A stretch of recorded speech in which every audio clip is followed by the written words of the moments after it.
आम्हाला मारपीट होती आणि आम्हाला ह्या गोष्टी होतात आणि त्या गोष्टी होतात. आता कुठे गेले बाकीचे सगळे आम्हाला सल्ले देणारे कुठे गेले सगळे नेते? आता ही सगळी तुमच्यातली ही हिंदी चॅनलवाले, हे तुमचे अँकरवाले, हे कुठे गेले? आता दिल्लीत बसून उपदेश करतात आम्हाला.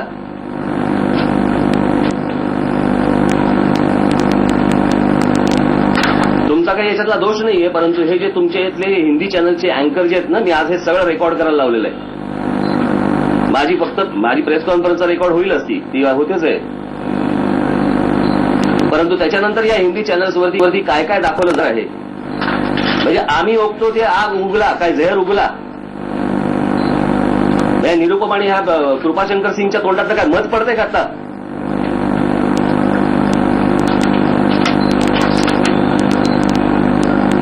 आणि याच्यानंतर या हिंदी चॅनलवरती काय काय दाखवलं जाणार आहे, काय काय कशा पद्धतीने माझी प्रेस कॉन्फरन्स किंवा माझं बोलणं दाखवलं जाणार आहे, हे सगळं रेकॉर्ड होणार. रेकॉर्ड होणं चालू आहे आता, माझं सगळ्याचं रेकॉर्डिंग चालू आहे.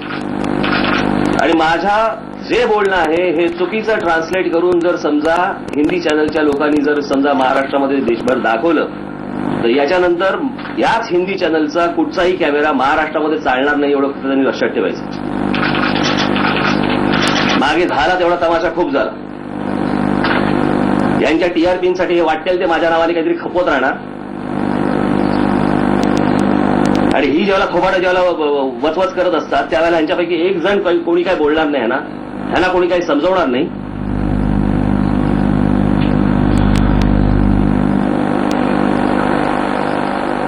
सगळे ह्यांना पाठीशी घेणार आणि माझ्यावरती 100 केसेस टाकणार देशभर. का तर मी भडकाऊ भाषण करतो. मग ह्यांचं काय चालू आहे? हे मराठी माणसाला भडकवणं नाही.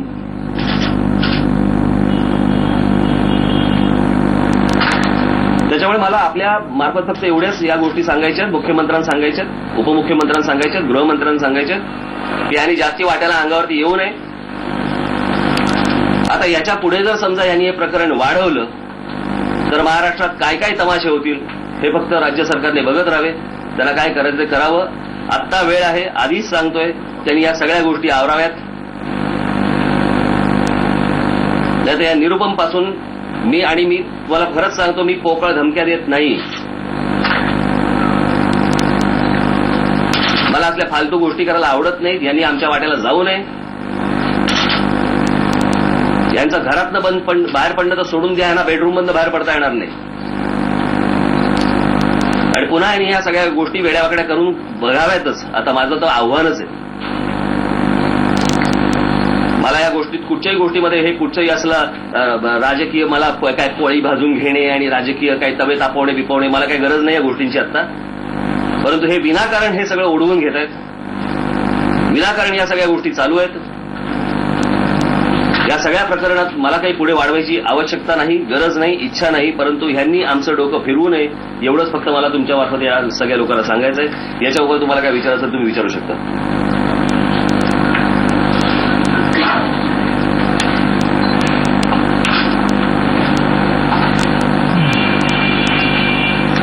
काय विचारायचं आहे? अफगाणिस्तानने आव्हान दिलंय की बिहार आणि उत्तर प्रदेशमध्ये जाऊन काय गरज आहे? आमचं काही काम आहे का तिकडे? हे भिकारडे झाले सोडून आले इकडे.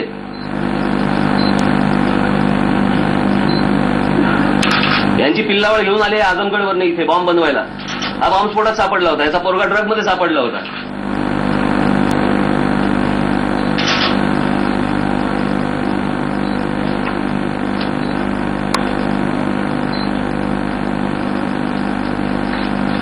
आता म्हटलं की संजय निरुपमनी जे वक्तव्य केलं त्याला कुठलीही वेळ नव्हती, म्हणजे तसं काही कारण नव्हतं त्यांनी हे वक्तव्य करावं.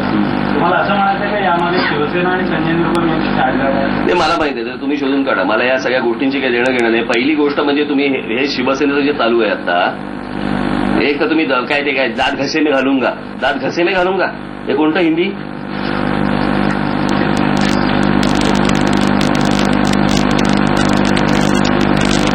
त्याच्यानंतर हेच सांगणार उत्तर भारतीयों के सम्मान में शिवसेना मैदान में, हेच होर्डिंग लावणार. ही माणसं हेच मोठी करणार. कशासाठी दोपहर का सामना काढला? यांचीच मतं मिळवायला ना होता ना मराठी सामना. यांची काय साठीलोटी असेल त्यांचं त्यांनी बघावं, मला काय त्याच्याशी कर्तव्य नाहीये. तुमच्या या भूमिकेमुळे आता येत्या निवडणुकांमध्ये उत्तर भारतीय मतांचं ध्रुवीकरण होऊन तुमच्या तेल लावत गेलो, मला काय करायचं त्याच्याशी, त्या ध्रुवीकरणाशी. मला काय करायचं त्या ध्रुवीकरणाशी. उत्तर भारतीयांची मतं फाटली का फुटली का, मला काय, मी काय करू त्याला.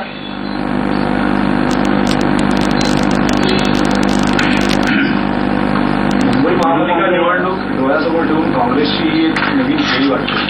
ते मग मला असं वाटतं काँग्रेसने सांभाळावं, या गोष्टीचा उद्रेक व्हायच्या आधी सांभाळावं. यात काय खेळ दिसतोय ना काय मला माहिती नाही. निरुपमने अजून चॅलेंज केलं होतं की विदाऊट सिक्युरिटी त्यांनी फिरून दाखवलं. कोणी निरुपमने, हा मी फिरतो ना, त्याने पण फिरावं.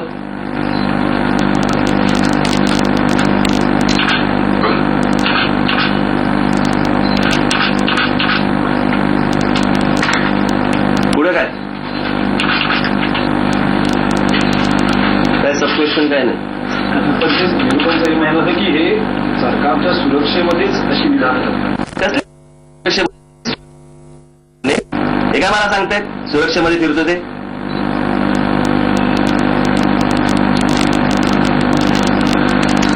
जवळपास वर्ष दीड वर्ष मी सुरक्षेशिवायच फिरत होतो ना. कसली सुरक्षा, मी काय मागितली होती का सुरक्षा.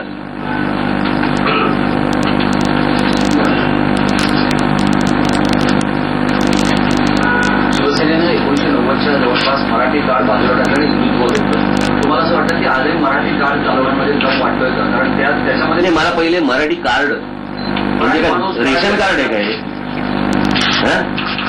मराठी कार्ड काय, मराठी अस्मिता, मराठी अजेंडा याच्यावर शिवसेना बोलत होती. आता तुम्ही त्याच्यावर बोलताय तर तुम्हाला असं वाटतं का की आजही त्याच गोष्टी फलदायी ठरू शकतात? माझा आजचा विषयच वेगळा आहे. आजचा विषय हा राजकारणाचा नाही, आजचा विषय निवडणुकांचा नाही. विषय आहे जे काय बडबडलं गेलेलं आहे त्याच्यावरती मला जे काय सांगायचं तेवढाच आजचा विषय.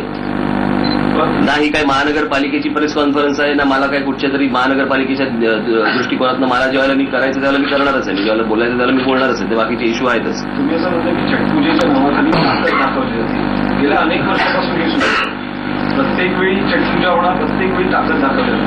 काय उपाय काय? उपाय काय म्हणजे,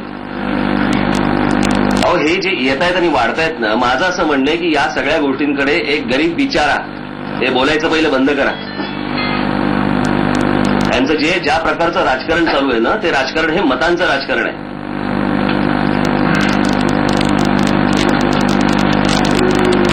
याच्यासाठी हे सगळे भरभरून जे घेऊन येत आहेत ना, हे याच्यासाठी चालू आहे यांचं. आणि मराठी माझी मावशी ना, मग काय झालं त्याचं. असं म्हणताय की माझा मराठी माणूस भडकला तर मराठी माणसात फरक आहे का की माझा एक आणि शिवसेनेचा आहे? तुम्ही पण माझेच आहात. हा माझा आणि त्यांचा असा काही फरक आहे का? तर मग माझा मराठी माणूस म्हणजे महाराष्ट्रामधला मला मराठी माणूस. मराठी माणसा मी माझा म्हणतो कारण तो माझा आहे. सरसकट सगळा मराठी अर्थातच त्यालाच मी महाराष्ट्राचा महाराष्ट्र माझा म्हणजे काय, माझा अर्धा काढलाय बाजूला. मराठी माणसाच्या विषयी तुम्ही माझा असे नवीन प्रिफिक्स लावलं त्याला. परत मी तेच सांगतोय, महाराष्ट्र माझा याचा अर्थ काय होतो.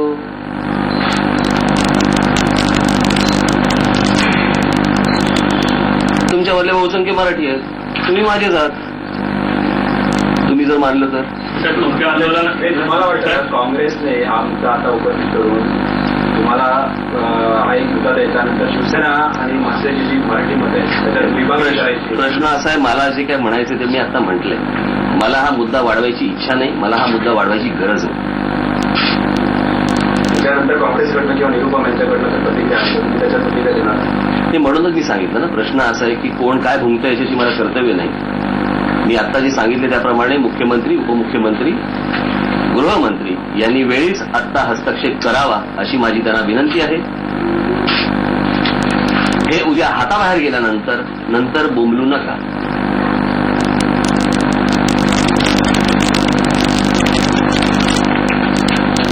मुख्यमंत्री म्हणतात की आपल्या तुमच्या स्टेटमेंटची त्यांनी इन्क्वायरी वगैरे केली, नंतर कारवाई केली, त्याप्रमाणे त्यांच्या काय करायचं ते करा. आणि छठच्या संदर्भातली जी भूमिका 3 वर्षापूर्वी होती ती आज जेवढी आक्रमक आहे तेवढी होती. मात्र मधल्या दरम्यानच्या काळात ज्या वेळेला कारवाईचा तुमच्यावर बडगा उगारला गेला तेव्हा छठबद्दलचीच तुमची भूमिका नरम झाली. नरम म्हणजे काय येऊन करू? तुम्ही एका प्रेस कॉन्फरन्समध्ये आधी म्हणाला होता की छठ करून दाखवा, ज्याच्यावर लालू प्रसाद मुंबईतून म्हणाले होते की मी येऊन करून दाखवतो. मग त्यानंतर एक मिनिट, माझी वाक्य मला माहिती असतात मी काय बोललोय. छठ करून दाखवा बोललेलो नव्हतो. तुम्ही इकडे येऊन पूजा करून दाखवा. कळलं का? माझ्या तोंडात शब्द घुसवू नका. मी काय बोलतो माझं मला नक्की माहिती असतं. मी 5 वर्षापूर्वी काय बोललो हे मला माहिती आहे. याच्या अगोदर या सगळ्या गोष्टी व्हायच्या. त्याला असल्या प्रकारचं राजकीय स्वरूप नव्हतं जे गेल्या 7-8 वर्षामध्ये आलं. आणि या 7-8 वर्षामध्ये कसं आलं ते मला असं वाटतं पत्रकार परिषदेच्या सुरुवातीलाच मी तुम्हाला सगळं सांगितलं.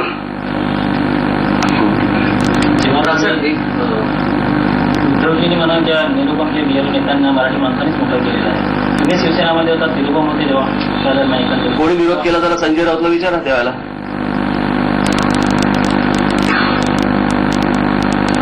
त्यांनी केलेल्या एका तरी कार्यक्रमाला मी दिसलोय का रे? एक फुटेज काढून दाखवा. महाराष्ट्रातले पैलवान दिसले नाहीत. तिथून पैलवान आणून अंधेरी स्पोर्ट्स कॉम्प्लेक्स वरती भरवायचे ना कुस्त्या. रडायला लागले की माझी शिंक येत होती. येत होती जात होती येत होती जात होती. साहेब, छठपूजेला तुझा विरोध नव्हता पण त्याच्या नावाखाली जे शक्ती प्रदर्शन होतं त्याला तुझा विरोध आहे. आता छठपूजा होणार, शक्ती प्रदर्शन होणार. मग आता तुला काय हवंय?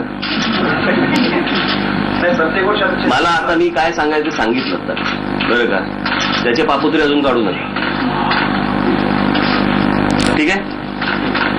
अजित पवार असं म्हणाले की मुदतीची फक्त गडबड आहे.